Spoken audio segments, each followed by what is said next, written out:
So, the end game that we're looking for is motivation. So we're going to start with the end game and then work our way towards it. But the goal is motivation. And that's just a phrase. It's a word. I didn't make up a word, but I picked that word to describe what I was looking for in the end game. So let me define for you how I define motivation. Like, what does it look like? What does it smell like? What does it taste like? So one of the things that motivation looks like to me is enthusiasm. Enthuse, the Greek word God within, and then I am sold myself, IASM, enthusiasm. You with me on that? Enthusiasm.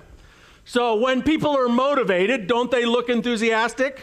Yes. When you're enthusiastic about a particular project or a goal or a process, do you engage in it? Yeah, you do. I mean, the two go hand in hand. So enthusiasm is one of the things we're looking for. Persistence is one of the things we're looking for. Persistence is just clearly defined as if you get knocked down, like Bozo the Clown, you don't stay down for 2 or 3 days or a week or a month or a year. You got to be like Bozo the Clown. You knock Bozo the Clown down, what does he do? Right back up. Bozo the Clown down, right back up.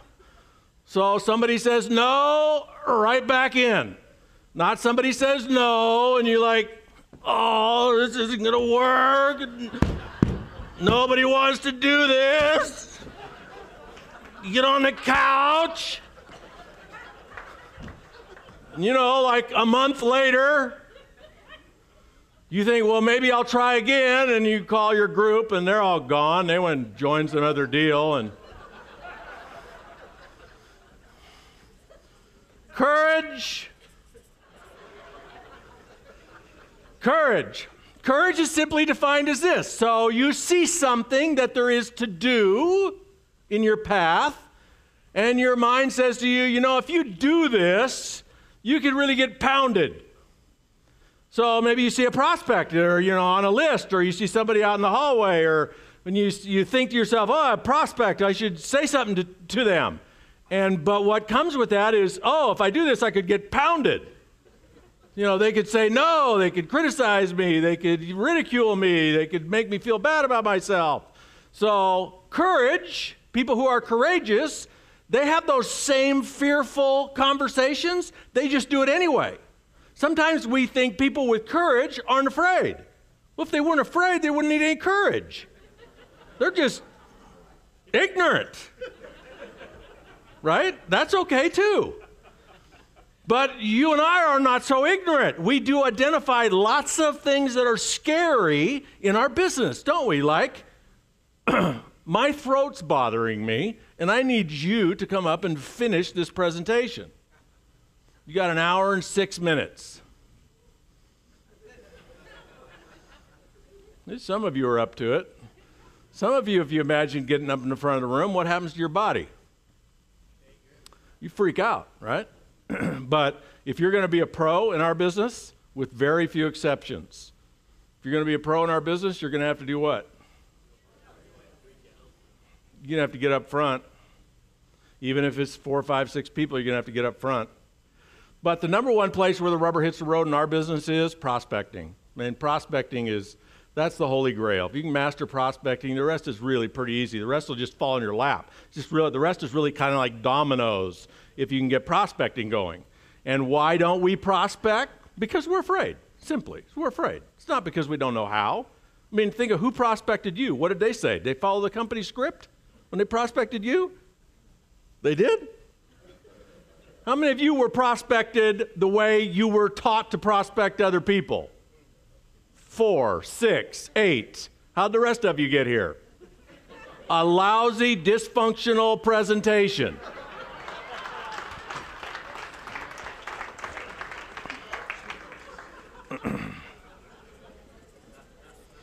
Motivations, creativity. So creativity shows up in 2 forms. One is problem solving. That'll be just sort of self-evident. The other form of creativity is simply what we call creative interpretations. It's kind of like seeing a prospect, being afraid, but prospecting anyway. But it's actually more like seeing a prospect and not being so afraid. It's kind of the ignorant phase in a positive way. So here's what a creative interpretation sounds like. Let's say we took a break and you went out in the hotel lobby and you got down where you knew you were away from all the GoPro people and you saw a really sharp couple and they had some kind of button on that made it obvious that they were network marketers.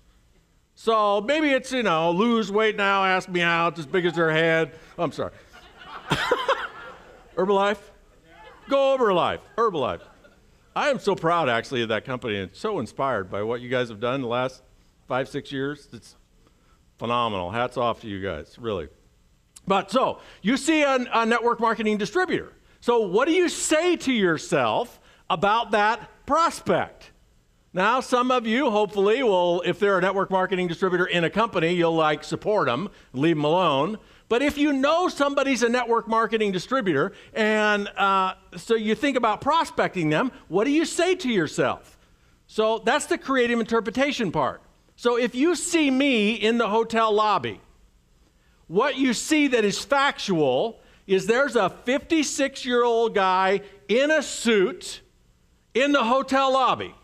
That's all you know about me, right? You don't even know I'm 56, but there's this guy in a suit in the hotel lobby. That's the only thing that's factual. Now, what happens is we add to that. We make up stories about the facts, and we collapse the story with the fact, making the story factual. Creative interpretations.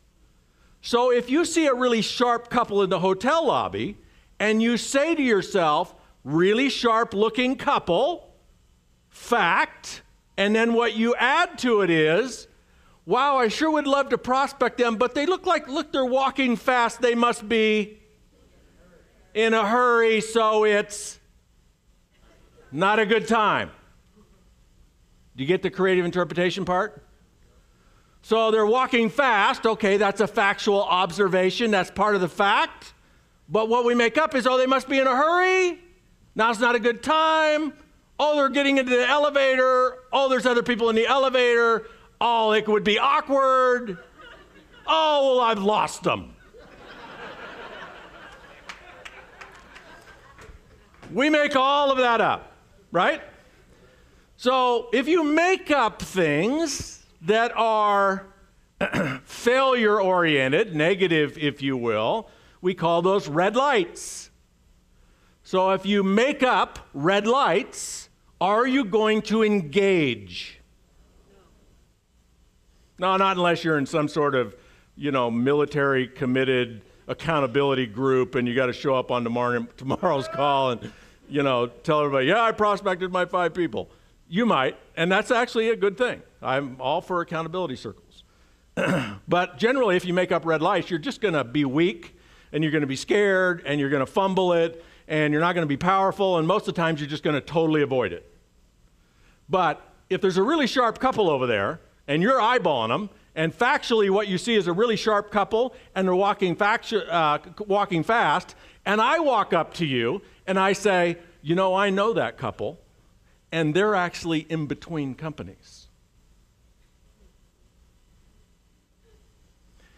And the last company they were in, they did $1 million a month in income. And they're looking for a new home. What would you think? Okay, now it's really interesting. You don't have to raise your hand and tell the truth, but how many of you made up something about you wouldn't be qualified to talk to them? You don't need to raise your hand. How many of you made up something like you'd be on them like white on rice? Okay, that's a green light. So when we see green lights, we just engage. We just engage. And we don't just engage, we engage confidently and powerfully and with enthusiasm. We get creative. What do we say? Whatever we're prepared to say, which may be because we have great training, and it may be just because We have something to say from the heart, but we say something. Green lights engage, red lights don't engage. Creativity, that's all in creative interpretations. What you make up about the facts determines whether or not you engage. So this is just a snapshot at motivation. Probably burned all my 10 minutes. So the question that I ask myself is, okay, if motivation is what I'm looking for, then how do I get motivation? That's where vision comes in. Vision is nothing more than a means to an end. This workshop, this book is not about vision because everybody should have a vision because Martin Luther King and John F. Kennedy and Stephen Jobs had a vision. It's not about that. It's about motivation. And where motivation comes from is a vision. It's a means to an end. Here's how powerful motivation can be for you. How many of you were here last year? Wow. Great. Could tell last year's jokes. I got a whole new repertoire now.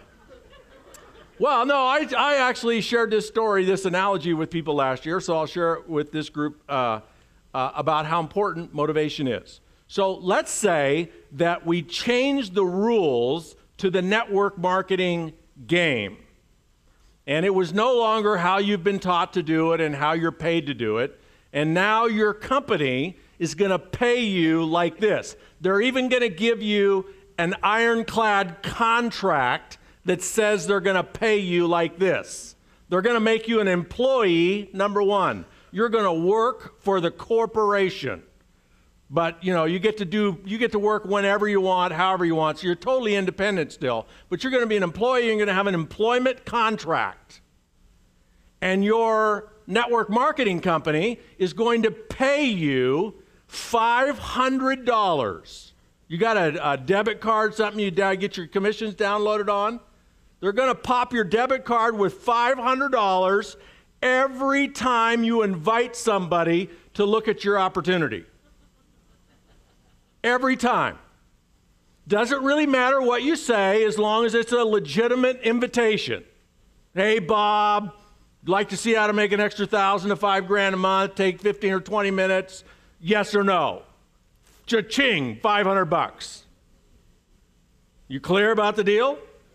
This is the way network marketing is going to work in the future. You're going to get paid $500 a head just for prospecting. Doesn't even matter if they get in. $500 a head. No limit. Well, we'll put a catch on it. You got to invite 2 people a day, 5 days a week, or you're fired. Forever fired. In fact, you're banned from the industry. You can't go from company to company to company. Are you clear about the deal? $500 a head. What we're going to do is reintroduce headhunting fees to the network marketing model. It's a federal crime now, but we're going to shift that in the future. We're going to pay you $500 a head for everybody you invite to look at your opportunity, but you have to invite 2 people a day, 5 days a week. By midnight, you have to invite 2 people, or you're done. Forever done. No excuses. Cat got sick, you lost your paperwork, you overslept, you got a flat tire, whatever. Doesn't matter. It's 10 minutes to midnight. You better be on the phone. You better get somebody to answer. 2 people a day, 5 days a week. So 2 questions for you. Raise your hand high if you could, with all clear conscience, know you could perform on that contract. Okay, what that goes to is, do you have the ability? Now my question is, would you? Would you prospect 2 people a day? So what I want you to pay attention to is your body. So when I ask you that question, pay attention to your body. Notice how your body is with you on that answer. Like, are you kidding? I'm all over that. Is that easy? Is it fun? It's fun because, you get to tell people, well, what are you so excited about? I get $500 whether you get in or not, buddy. Well, really? Yeah, $500. At least 2 a day. I get $1,000 a day, and but, I can do 10 a day. It's $5,000 a day. And can anybody do that? Yeah, that's what I invite you to do. Hello? So it'd be fun, wouldn't it? There's well, Eric can explain this to you because there's a mathematical equation that will substantiate that $500. Actually could make it worth as much as $5,000 per prospect if you do 2 a day. But the trouble is, how come you can't make your body feel that way about the way it is now? Very simple. What I described to you was a paradigm of employment and payment that you believe in. You believe, see, I threw some key words in there, that you'd be an employee. Oh.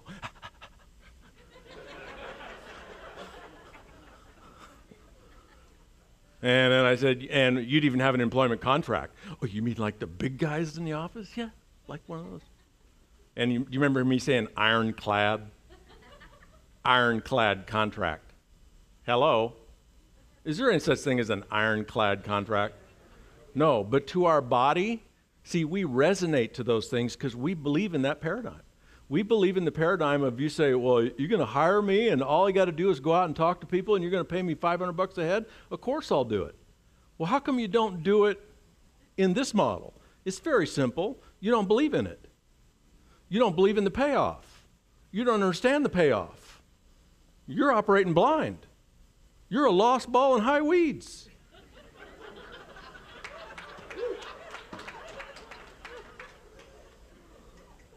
If you believed in the network marketing model the way you believe in the employment model, you would be very clear that every prospect's worth $2,000 or $3,000 a piece. And you wouldn't spend any more time listening to me or anybody else. You'd be out talking to them. So I'll know when you get it as you start leaving the room. Motivation.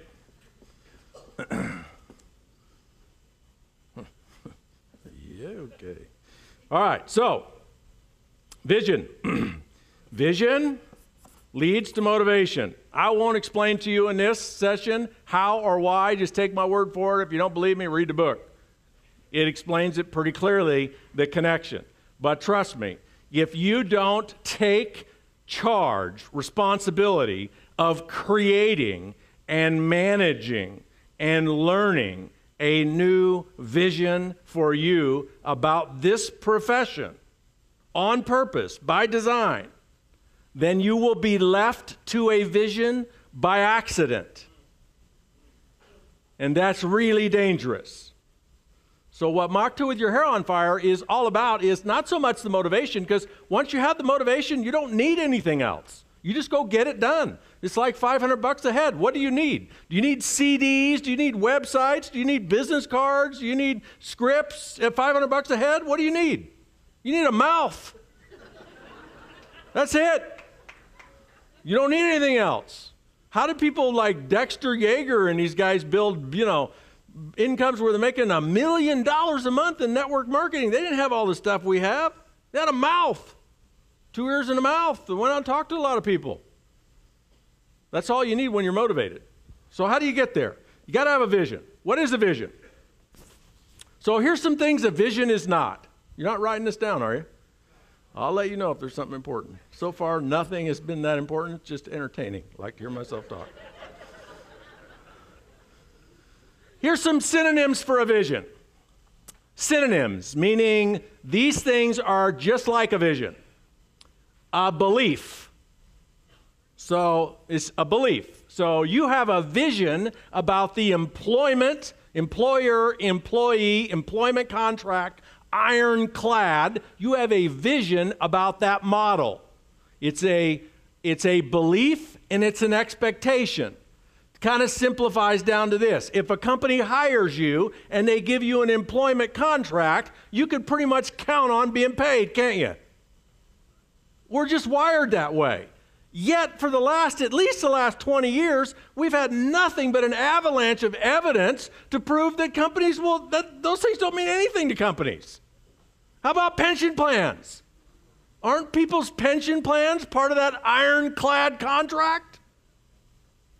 Do you know what's happening to pension plans in companies? They just file bankruptcy and get rid of them. The number one reason why major Fortune 500 companies file bankruptcy, the number one reason is to be in a position to renegotiate those plans because they owe billions and billions of dollars, promises to pay people.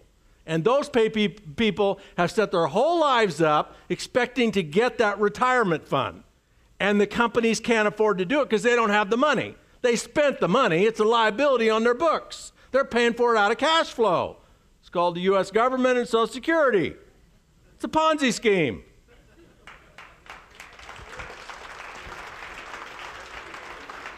So we have a vision, we have a belief, we have an expectation about the employer-employment model.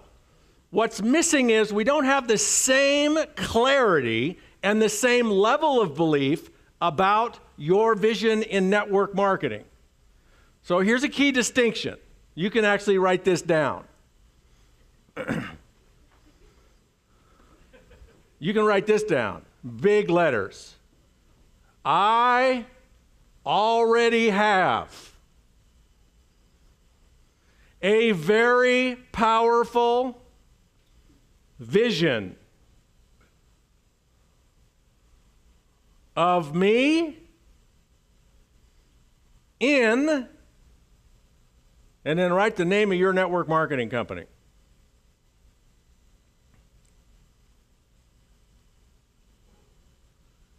Got that? Because you do. You actually read it to yourself all the time. If you could actually record on paper where you could actually read it on a computer screen, everything you've said to yourself about your opportunity in the last month, that would be your vision. Some of it would be good, some of it would be bad. So how do you know really what it is? Because you probably don't have it put on your refrigerator. Not the real one. What you have on your refrigerator perhaps is the one you'd like to be your vision. That's not a vision. It's not a vision until it drives your actions. What's on your refrigerator or in your book is what you want to be your vision, and that's a very powerful first step. But the distinction I want you to get here is you already have a vision. You probably don't have it written down, but you believe in it 100%, and it directs your actions.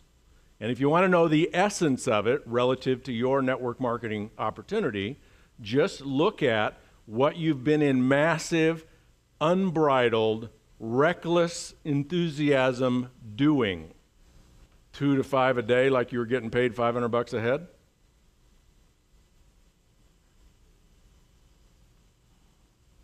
How many of you have been trying? That's good. How many of you have been trying really hard? That's good. That doesn't work. So, all right, now we'll,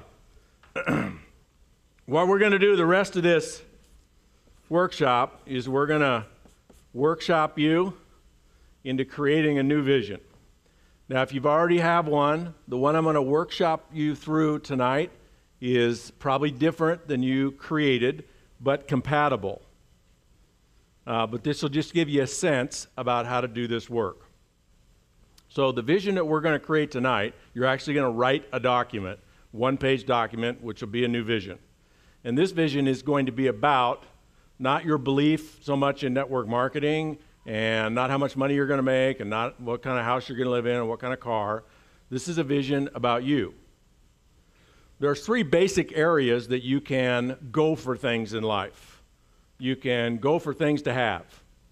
I want a new car, a new house, I want to make a lot of money, I want to be an intergalactic commander, star, general, triple platinum pin, one of those dudettes. So, like at national conventions, when I walk in, everybody gets on their knees and like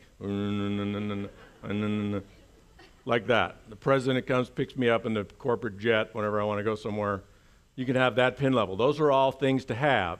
You can have ambitions about things to do.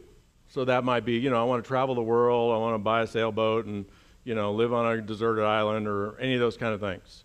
And maybe those are things like even, I want do Habitat for Humanity and build homes and help people and all those contribution things.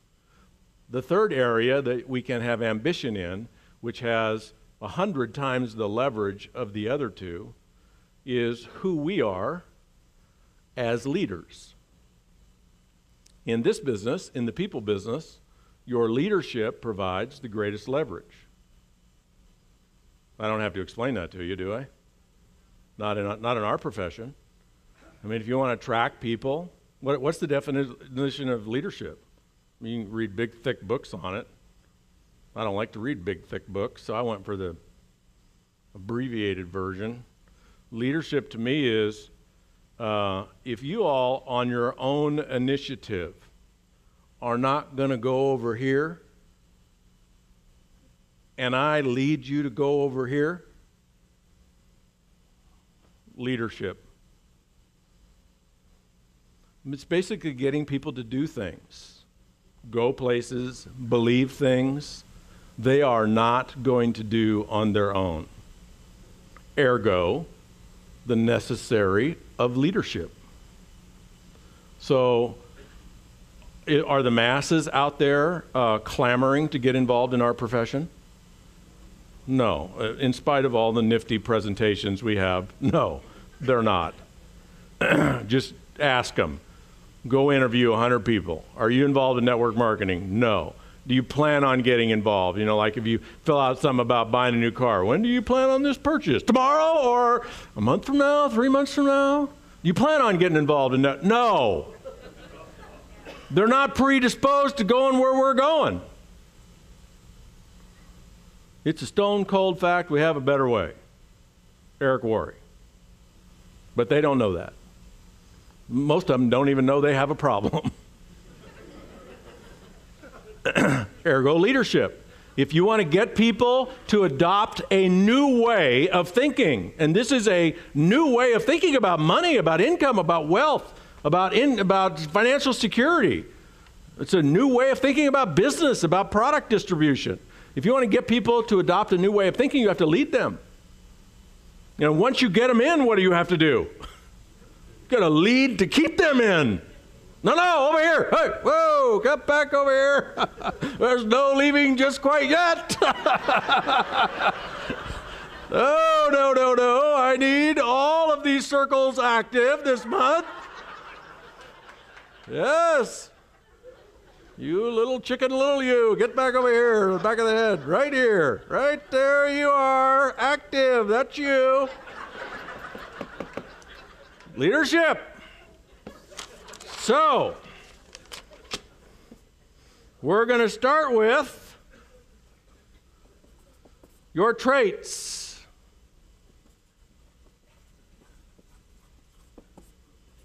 This is something you can write down.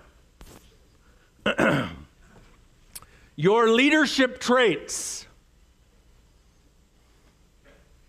If you want to talk about what those might be, we can banter some around. But the question that I want you to write down under bad is, where are you missing in leadership traits? What are you missing? Where are you lousy? Where are you non-existent? Where are you afraid? Where are you weak? Where do you avoid? Where are you just plain dysfunctional? So, here's some leadership traits. In our business, leaders listen. In this business, leaders listen. You want to get somebody coming your way? This is not the autocratic leadership model of the last 200 years. People don't buy that anymore. And partly is they don't have to here. They don't work for you. You don't have something that they think they need. This is a heavy enticement model. These are volunteers. These are like herding cats. You can't tell anybody what to do. You got to entice them. Number one way to get somebody to see you as valuable in their life, listen them like nobody has since mommy. It's actually two people that you want to model in your listening. Mommy. How many of you are moms?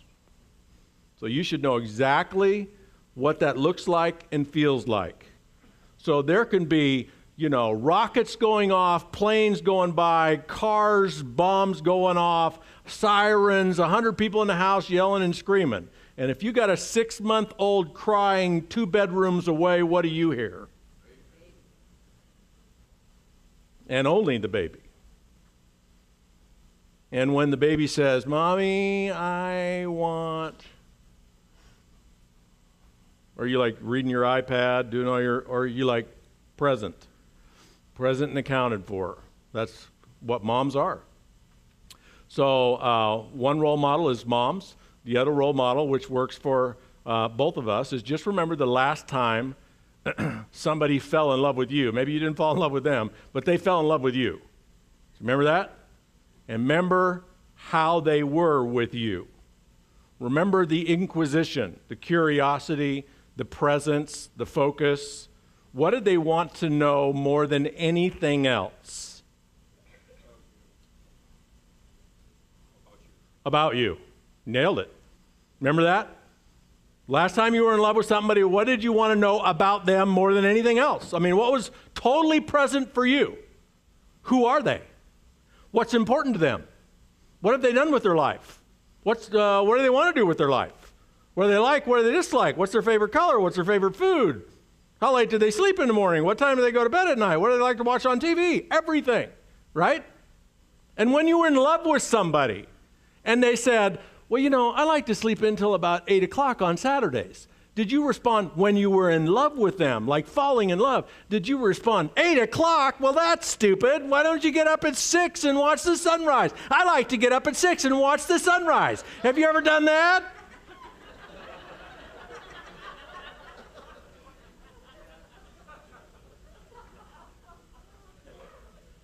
Now, even if you felt like saying that, what did you say? Oh, 8 o'clock. That's lovely. Yeah? Listen, I could go all day on listening. Conviction, action, learning. Leaders are always learning. Contribution. Leaders are servants. Leaders have courage. Leaders, even though they're servants, they are with you or without you. Leaders are strong in where they're going. They have a very clear vision. They're going whether you go or not. Leaders in our business don't lead by consensus. You know what? We're going to join this company and build a big empire. I'm going to do that, but only if you are going with me. That doesn't inspire anybody. What inspires is, I'm doing this, whether you do it or not. And here's how it serves you. Most important thing of leadership trait is leaders have a crystal clear vision. A crystal clear vision that serves people, that inspires people, that draws people in. You can take a clean sheet of paper. So now the question on the table is, what are your values? When you read the book, you'll see a distinction in the book between imposed and core values. That's about a whole day conversation. So if you're familiar with that, support me in getting through this in the next 25 minutes, and let's just leave that distinction alone. Imposed or core.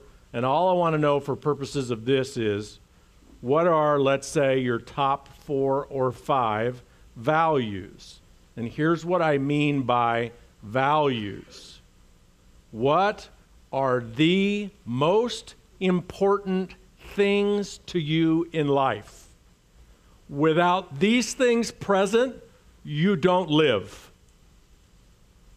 Without these things present, if these things were like taken away from you and you couldn't get them back, you'd be suicidal.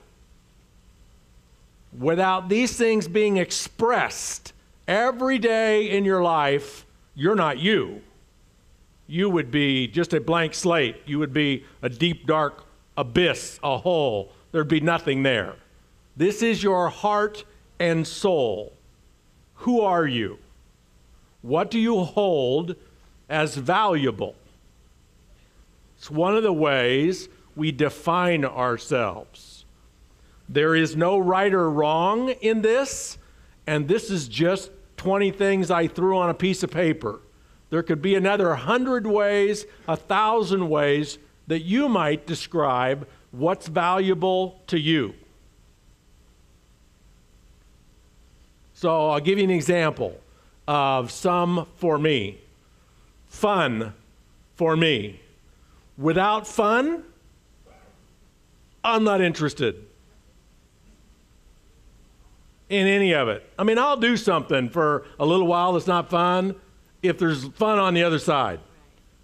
But it's got to be fun or I'm just not interested. It's just part of who I am. I'm fun. Now, that's how I define fun. If you define fun like knitting, I'm not having fun with you. So I have a definition of fun, but fun's really important to me. Like almost everything that I designed in my network marketing career about why I wanted to be so successful was about fun. And next, these aren't necessarily in order, but friendship. So I tied the two together. Most of my visions were about when I make enough money, I'm going to have so much fun with my friends. It's just going to be over the top. It's going to be extraordinary. We're going to be like rock stars. Of course, I didn't like pencil in that I was going to have to pay for all of them because they weren't necessarily on the same ride I was. But you know what? I did. I'll give you a manifestation of this. Last year was the 19th annual Buds Bash.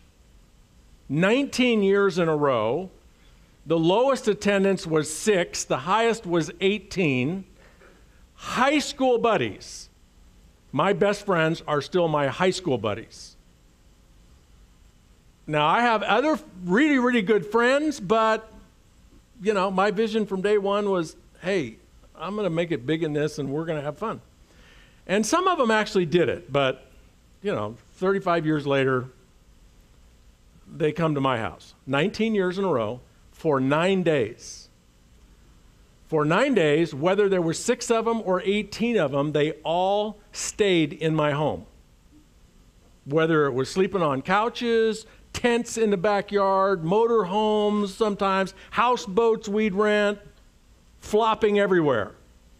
In 19 years, some of them were married to one girl, and then 7 years later, one of the other ones would bring her back, married to her. It was like, kind of like that, you know? Crazy. 19 years in a row, Buds Bash, 9 days, all expenses paid. All we do is eat, drink, boat, golf, gamble, co-ed, guys and gals, fun. Now, that would have never happened without another one of my core values, leadership. So I had the vision, and I said, we're doing this. Well, I can't. You're doing this. This is a part of who I am, my vision. 19 years in a row.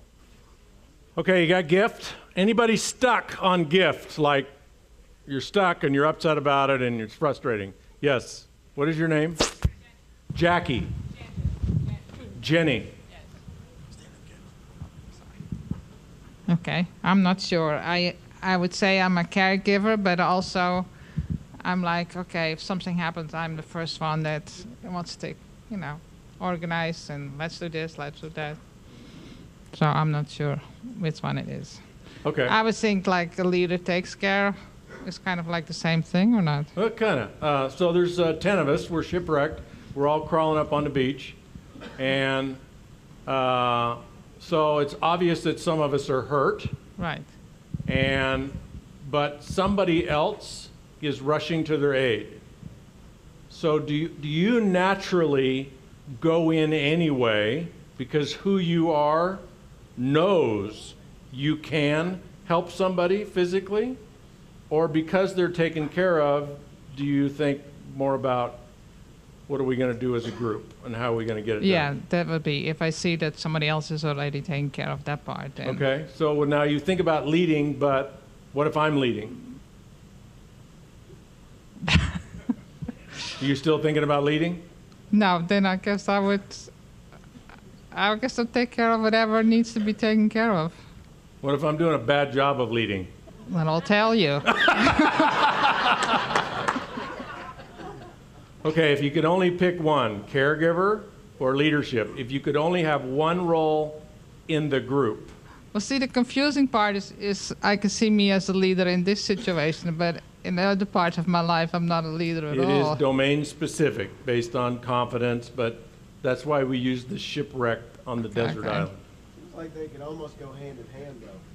They can, but it'll help if she comes up with one. To the degree you have two and stay in any sort of state of confusion, then you can always say, well, I'm not sure what my gift is. I want you to be sure what your gift is. Okay, I would say it'll be a leader then. Good. Leadership. Okay. All right. So if you don't have that nailed, just work on it. Ask a loved one. Come up with number one gift. Doesn't mean you can't have others to add to it. Doesn't mean you can't have an epiphany an hour from now or a week from now and go, oh my gosh, my gift is actually joy. I would be the one singing Kumbaya. Last piece of the puzzle. What is the theme of your life? I use this phrase instead of life purpose, because I found that the phrase life purpose scares people. They automatically assume they need to cure cancer or save every homeless person in the world or, annihilate war for the future of all mankind. And the truth is, for most of us, that's not our life purpose. It's not going to be. And the only reason we would even think about it is because we felt pressured to be as cool as the person who stood up and said, my life purpose is to end all war in all societies and civilizations worldwide. And you're the next person who has to stand up.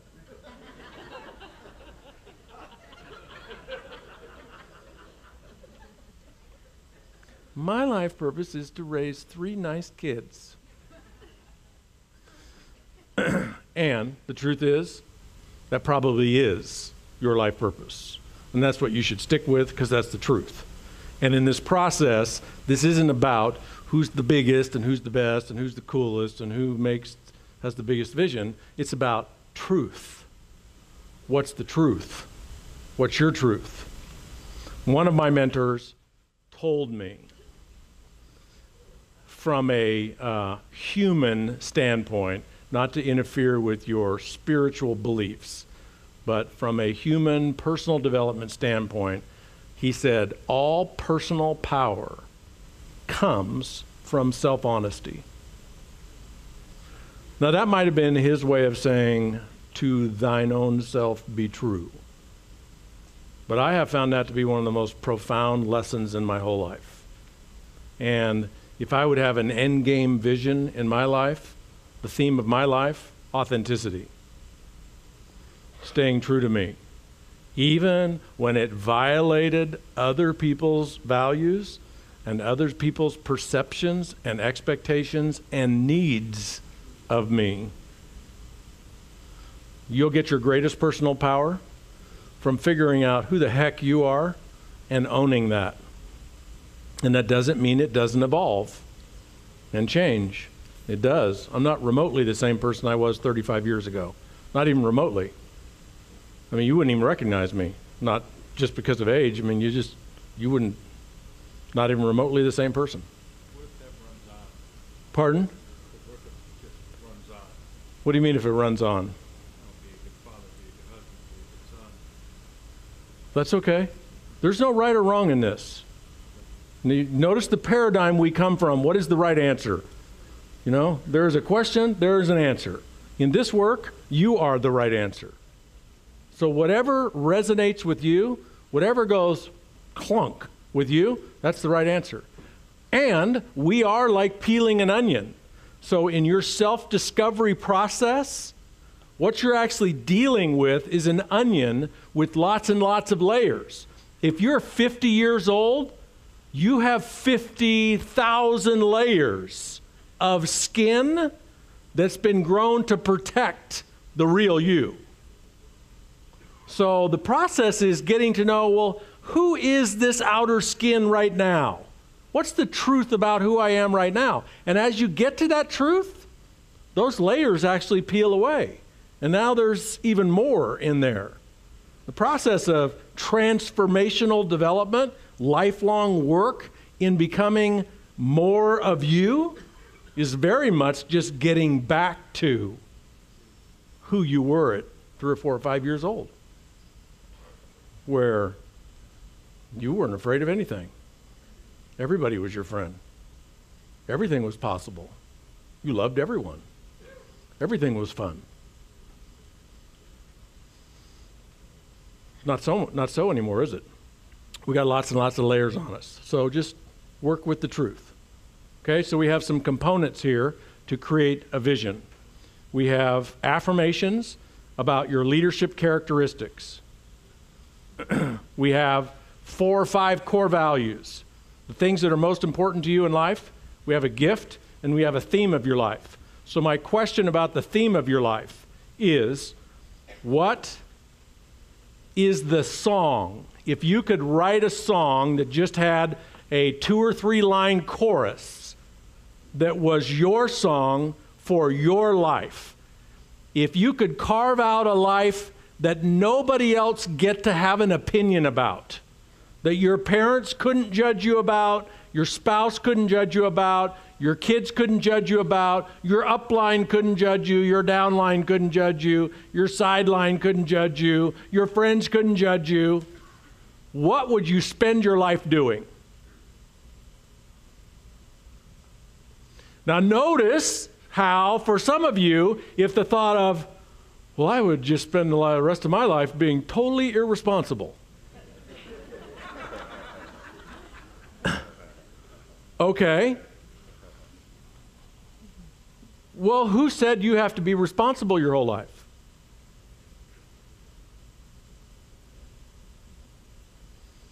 I don't think you did at the age of 5, playing in the sandbox, saying, you know what I'm going to start doing with my life is I've had enough of these trucks and these dolls and stuff. You know what? I'm going for responsibility. From this point on out, I'm about responsibility. It's a 5-year-old. That doesn't come from us. Who's that come from? People who ended up with a lot of responsibility and were kind of ticked off that the 5-year-olds didn't have any. You're going to start taking some of this on. When you get 15, you're taking a bunch of this. You get 18, you're getting a whole load and getting out of here. Responsibility may not be you, may not be what's important to you. And that doesn't mean you're going to, like, you know, walk off, leave your family, quit your job, and hitchhike the rest of your life. There's consequences to everything you do. But you'll get in touch with a lot of personal power if you've been living a very responsible life and you're looking forward to a very responsible next 30 or 40 years. And responsibility is like kryptonite to you. It just eats you alive. Like, where you need to get your personal powers, get free of some of it. Get some partnership, shift some things around, lighten your load so you can have more fun. That's where power comes from. So your assignment, which you don't have time to do now, because I talk too much. So what would your song sound like? Your song. Yeah, well, I have a bad memory, so I can't give you like a rock song or a Bob Dylan song or something. But the theme of my life is inspiring people to play full out. Inspiring people to play full out. That's what I'm up to. And I do it in different forms at different times in my life. And the word play is in there purposely because I'm not interested in inspiring people to make as much money as they can or work as hard as they can or build as big a business as they can. I am an inspiration to people becoming authentic and as a result powerful. And what I have come to know in working with people is whether you can put it on a list or not, love and play and contribution are spirituality, and however you may phrase that, are 4 values that we would love to not be without. And so play is an important part of that. So here's your assignment. You can do this tonight, or it'd be really cool if you did it tonight so that you don't let it get away from you. It'll only take you like 15 or 20 minutes. You write a document. Now, it might help if you had the references from the book to write this document, but if you just listen to me for a second, you don't... It is. You can download a PDF off the website of the book. Yep. Any day now on Kindle, but you can download a PDF. It's on Kindle. Yeah, but it's not formatted right. But yeah, it is. It's screwy, though, I heard. Okay, so here's the assignment. You write a 1-page document. This is a story, so think story. There are some things you can write down about how to write this story. This story must be first person, present tense. Take my word for it, if you don't write it in first person, present tense, you sabotage the heck out of it. The book will explain to you why that's important. First person, present tense, meaning I am experiencing this now. I am this person now. I'm accomplishing these things now. I'm manifesting these things now. This is a hard habit to get into because we were trained our whole lives to goal set. Goal setting is totally different than this work. Totally different. And to the degree you goal set, you undermine this work. I'm not against goal setting. This is just different work. Don't do this work the way you do goal setting. This is not about timelines. This is not about by the end of 2012 you're going to have something done. You write this document as though it's already done. Right now, in this moment, you're experiencing it. Write it like a movie. So a picture is worth what? 1,000 words. What you're looking to accomplish here is clarity. You're looking to write a story that you could read and you could watch it like a movie. So that's why pictures incorporated with your vision are really powerful, because they're worth 1,000 words of clarity. And clarity is really, really important to nail this vision. You're going to write a story as though you are this leader that you've described in your affirmations now. You're going to write a story that has you manifesting your top 4 core values. So if love is one of your top 4 core values, in this vision, you need some scenes in this movie of you expressing your love. So how do you love to express your love? Write it into the movie. If fun is important to you, what is fun for you? Write you doing that in the movie. If contribution is important to you, what kind of contribution? Write it into the movie. If adventure is important to you, what kind of adventure? Write it in the movie. You with me? Yes. Your gift. Nail the gift in the movie. So you have a gift. The whole movie should be themed around you contributing that gift to other people and themed around the theme of your life. All as though it's already happening right now. Not happened in the past, not happening 6 months from now, happening to you right now. Got it? Now, here's how this works. We've been taught that the way we learn to believe in something is either through factual evidence or through us actually experiencing it. Or maybe authority figures. Somebody who we trust their opinion has told us this is the way things are. The earth is flat. No, it's round. A couple hundred years from now, somebody's going to prove to us it's oval. 500 years from now, somebody's going to absolutely, unequivocally prove it's a hologram. Which is why you can actually drill into it. It's not really there. Authority figures tell us this is the way it is. We go, oh, okay, they should know. I believe. We have evidence. I believe evidence. Empirical evidence. I believe it. There is another way we can learn to believe. And it's through our emotional and unconscious intelligence. Through osmosis, through affirmation, through an environmental process, through spaced repetition. So you take that movie and you read it and you watch the movie and you allow yourself to feel how that movie would make you feel if it was actually happening. Just invite yourself to feel that way. That doesn't mean you're going to be jumping for joy or crying or hugging people. Just invite yourself to feel how you will feel when that movie actually takes place. Just watch the movie. I know it's corny. I know it's not real. I know you haven't done it yet. I know nobody maybe in your whole company's done it. Whatever. None of that matters. Here's why it works. You go to a real movie, like you go out of here this weekend, you go watch some great movie, and it's, let's say it's a horror story. And you know that scene where, you know, the girl walks into the bedroom and it's dark and the guy's behind the door and he's got a knife? What do we do in that movie? What do we say to the girl? Look out! What's the matter with her?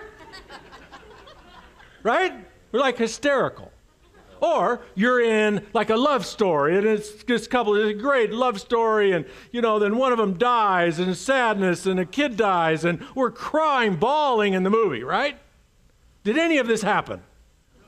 It did not happen. Does that affect how it affects us? Does not affect how it affects us. You just go ahead and try to go to a really good movie that's moving, and even though you know it's all contrived, it's all acted, it's all paid, you really try not to be moved. You can't. The reason is the cerebral cortex, it's the one that knows what's real and what's not real. It's the one that we teach all the answers to all the tests, all the answers to all the quizzes, gets us good grades, teaches us how to drive, how to cook, how to get a job, how to do our job. The cerebral cortex keeps us from walking out in front of the street or in front of a bus or putting a hand on a hot stove. And what is the cerebral cortex worth a year? 50, 100 grand. That's about it. Maybe 150 in some great job. Maybe 250. What's the rest of us worth? What's the part of us worth that can move people? What's the part of us worth that can adopt a new idea and lead people to adopt a new idea? Billions. I mean, literally billions. Bill Gates is, you know, well, he's worth like, I don't know, 50, 60 billion dollars. That's here, and over here is 150 grand a year. And what's in between is this part of us. And this part of us is moved because this part of us, don't write this down because I want you to stay with me, but write it down later. This part of us cannot tell the difference between a real experience and one vividly imagined. The emotional part of us, the spiritual part of us, the unconscious part of us, the part of us that moves mountains cannot tell the difference. That's why in a phony movie, we cry. In a phony movie, we're scared. In a phony movie, we yell out. In a phony movie, we grab people because it can't tell the difference. So when you visualize your movie over and over and over and over and over again, to the part of you that's powerful, it's just like it happened. Is anybody drinking coffee? No? Is it 8:38? You guys are supposed to be out of here. I swear to God, I told him. Eric, I told him. Whose is this? Yours? Is this some kind of jungle juice? Is there a pitcher of water anywhere?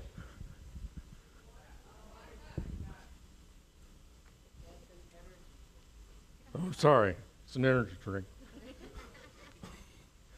So I want you to imagine this is your current belief about whatever it is you're pursuing. Looks like this. This is what's embodied in you. And this is your new vision. This is how it changes. So 1 day, 2 days, 3 days, 4 days, 5 days of reading your vision. How many of you have ever done this before? Like the whole vision thing? Goal setting, anything like that? And then what happens after 3 or 4 or 5, 6 days, 7 days? You go, well, this isn't working. We talk ourselves out of it. Why? Because we look at it and nothing's different. But 7 days, 8 days, 9 days, 10 days, 11 days, 12 days. I'm going to need more water. 13 days. Who's got more water? Is there any full bottles? Oh, this is perfect. This is exactly what I need. Thank you. 14 days, 15 days, 16 days, 17 days, 18 days, 19 days, 21 days, 30 days, 40 days, a couple of months. It's the new you. That's how it happens.